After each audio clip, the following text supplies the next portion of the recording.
pure টসৰ গামোচা হয় আপোনালোকে যদি এনেকুৱা গামোচা লব বিচাৰে এখন ধুনিয়া আৰু এইবিলাক প্ৰত্যেক গুণাত কাম কৰা আছে এখন পিওৰ টসৰ হয় আৰু সাইডটো এনেকুৱা হ'ব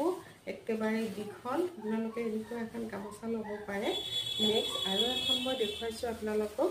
এখন মাজত এনেকুৱাকে বুটা আছে এইবিলাক পিওৰ টসৰ হয় শুৱালকুছি প্ৰডাকচনৰ আৰু নেক্সট মই পাটৰ এখন আকৌ দেখুৱাইছো আপোনালোকক এভেইলেবল আছে আপোনালোকে এনেকুৱা এখন ধুনিয়া এখন গামোচা লব পাৰে বিহু বুলি মোক কন্টাক্ট কৰিব WhatsApp নম্বৰ দিয়া আছে যদি ৰিহা লব বিচাৰে পিওৰ টসৰ এনেকুৱা ধুনিয়া দীঘল আৰু এইবিলাক ৰিহাত আৰু এইবিলাক আমাৰ ঘৰৰ প্ৰডাকচনৰে হয় এনেকুৱা পিওৰ টসৰ ৰিহা চাদৰ নেক্সট আৰু যদি মিক্সৰ ৰিহা চাদৰ লব বিচাৰে তেতিয়াহলে আপোনালোকে বিহু বুলি এনেকুৱা চাদৰ লব পাৰে